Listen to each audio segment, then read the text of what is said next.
We all knew this was gonna happen. We all knew it was inevitable. But a lot of people like to wait until it's finally said for stuff to sink in. So at EGX 2015, it's like some Europe, UK kind of event. Nothing super official. But I mean, Shuhei Yoshida was there. And of course, a lot of times when people are there, they always ask about the Vita. And so somebody asked, is there going to be a PlayStation Vita 2? And when he was asked about the possibility of this, he noted that mobile gaming has created a tough climate for handhelds and called the possibility of a successor a tough question. He put the blame on the general rise of smartphone gaming, which is the advent of free-to-play titles, and the fact that handhelds have different hardware control schemes that simply don't translate well to modern touch-based smartphones. So I thought I'd just put in my 2 cents because I feel like it's something I gotta do, you know what I mean? So yes, smartphone games are a big issue. Obviously, phones are so powerful now. Like, there's a new Final Fantasy game coming for iOS and Android and Vita. They just let that sink in, you know what I mean? There's a game coming to Vita and smartphones. Like, it just sounds weird to hear that, you know what I mean? But they're becoming so powerful, and people don't feel like having to buy a whole another system to play games when they can just get the same quality, at this point, the same quality of games on their phone. Of course, the beginning of Vita's life, that was what it was boasting, higher quality versus phone games, but they didn't show it off as much. Like, it just wasn't as big as the PSP. Like, everybody knows what the PSP is, you know what I mean? Well, there's rarely anyone that knows what the Vita is at this point, and that's just where it all went downhill. Because I know a lot of people see me with my Vita, they think it looks so cool and whatnot, but then they're just like, I don't know why I buy it, you know what I mean? And then when they ask what games it has, I say Killzone, they don't really know what that is. I say Call of Duty, oh, okay, but then it's not good, so I don't even show it to them, stuff like that. Like, you just don't know what to tell the average gamer.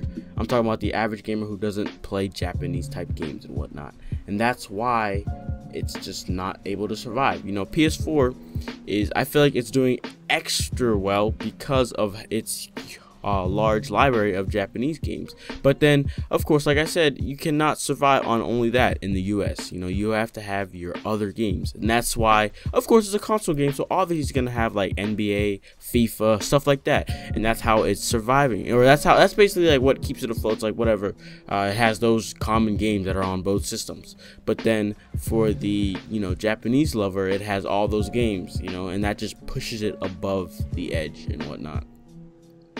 Of course, the exclusives are also a part in it as well, but I just feel like the base of it is how it has a large intake of Japanese games, which is making it do way better, and then it also has, obviously those console casual gamer games like Madden, 2K, FIFA. And also this article that I'm reading, it also talks about the 3DS, because what Yoshida is trying to say is that handheld gaming, in terms of other than smartphone gaming, like, okay, there's smartphone gaming, handheld gaming is dying because of smartphone gaming. But then you cannot say that whenever 3DS is Nintendo's biggest money maker. Wii U is crap, it's not doing good at all. The 3DS is literally Nintendo's main console at this point. So that's where it's just like, so obviously handheld gaming isn't dying, it's just that they weren't doing it right. And we've had these talks on my channel so many times, but there's new subscribers and all that stuff. The video gets too old, you don't see it much anymore, so obviously I gotta reiterate it.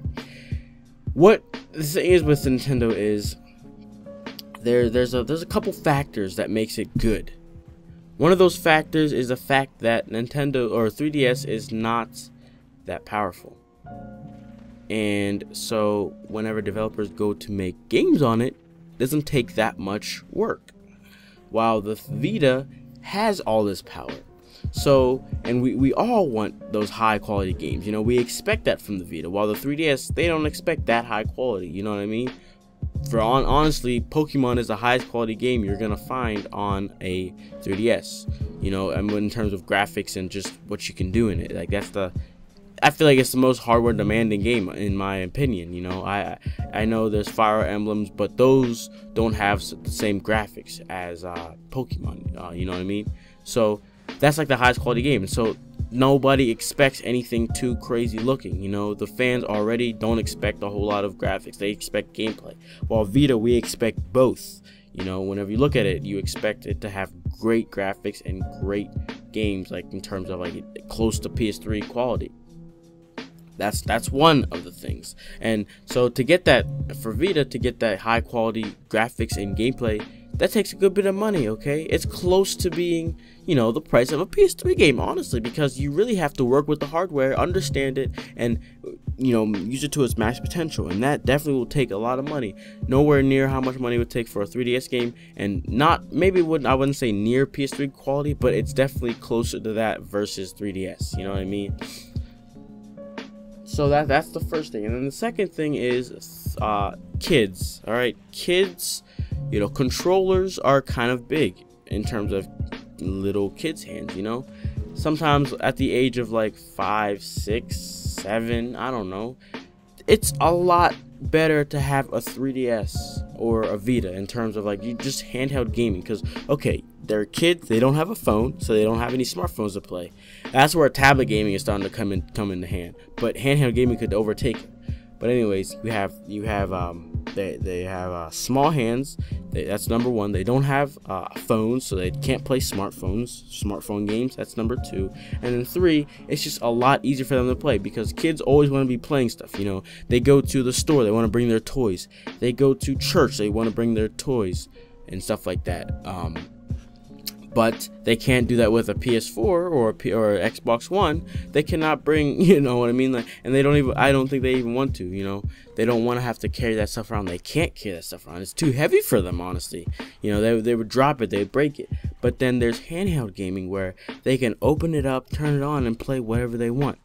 And Nintendo's games, Mario, Yoshi, Donkey Kong, Zelda, kind of Zelda, not really. That'd be for probably 8 to 9 years old for Zelda, but still sort of kid friendly.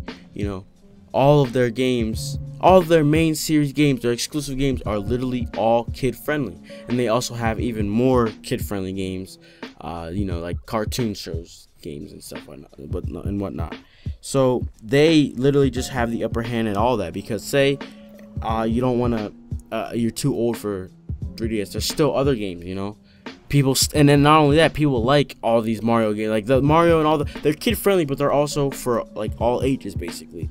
While something like Uncharted, no kid, okay, my little neighbors, he wants to play Uncharted so much, but he doesn't even know what he's doing, you know what I mean?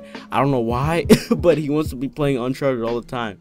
But that's just him, you know. His brother does not want to play Uncharted. So, you know, kids don't want to play Uncharted, kids don't want to play Killzone, kids want to play kid-friendly games, you know what I mean, Mario, stuff like that. And the Vita doesn't have that, you know. It has some stuff. Just today they put up a video of Phineas and Ferb game, and I'm telling you, that game actually looks good. Like, that's the type of stuff that we would want, because it looked as if it was high enough quality that it couldn't fit on the 3DS, but it could only fit on the Vita. But then it's not that advanced, you know. It's a kid-friendly game. It looked good. Like, the graphics looked very cartoony. It looked like something kids would love, and it just, honestly, it looked like the perfect kid game. And especially if you like Phineas and Ferb, if a kid likes Phineas and Ferb, that's a bet. You know what I mean? Like, it's over. They would love that game and stuff like that. If they put out more games like that at the beginning, if they just, it's hard though, because Sony has never been that kind of kid-friendly. You know what I mean? Sony is sort of more mature audience, you know what I mean? Like, people have PS4s. I just saw this video of Lil Dicky and Fetty Wap and Rich Homie Quan. It's like a documentary of their music video. You know, Rich Homie Quan was playing a PS4. Literally, so many, it's like all the very famous rappers and whatnot, people with rich, they usually have a PS4. I don't know what it is. It's just about it. Something about PlayStation that it's just mature. It just has a mature atmosphere. Even Xbox, you have all the kids screaming on online and stuff.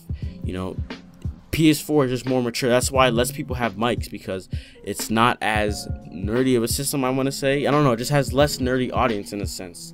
More people that have Xbox are more gamers, like hardcore gamers. Even though now people are switching over to PS4, but you get the idea. So you know, Sony has never been that. It's always been a mature atmosphere. So them making, you know, but they always throw out these kid games here and there, like PlayStation Pets. They just throw it out randomly. Invisimals, and their commercial with Invisimals has kids in it. You know, they try to market it to kids, but they don't have enough backup for kids. They have the Lego games, yes, those are good, but and again, they don't market it enough. And even at this point, marketing isn't gonna do much. You know, it's just too late for it. But that's just what I think about it, and that's why Sony didn't do good with their Vita. Like, obviously, handheld market is, like, smartphone gaming is a big contender, but it's not completely killing, you know, us, handheld gaming. You know, there's still a way to do it. Like I said, kids don't have phones. Now, I know kids are getting phones earlier, but it's because, mainly it's for the games, to be honest, because they don't gotta call nobody. But handheld gaming could save that, because they would be like, oh, we don't need to get them a tablet or a phone. We could just get them a Vita or a 3DS, and most of the time they're getting them 3DSs, you know. So it's just it's really how Sony handled it, and we all know this. We all know that they did not handle it well. And honestly, what Yoshida's saying, I feel like he knows this, that they didn't handle it well, but it's just honestly too late for it. It's no point for them to put money into it whenever, you know, we're moving past that generation already. You know, that came out in 2012, and it's 2015, almost 2016. Like, we're already moving past that generation where, you know, maybe we should just forget about it, you know. But in terms of I don't know if Sony's gonna be completely done with handheld gaming unless they figure out something. You know, I don't know. I have no idea. But that's just my thoughts on it. Let me know what you guys think in the comments below. Leave a like, and I'm gonna see you guys next time. Peace.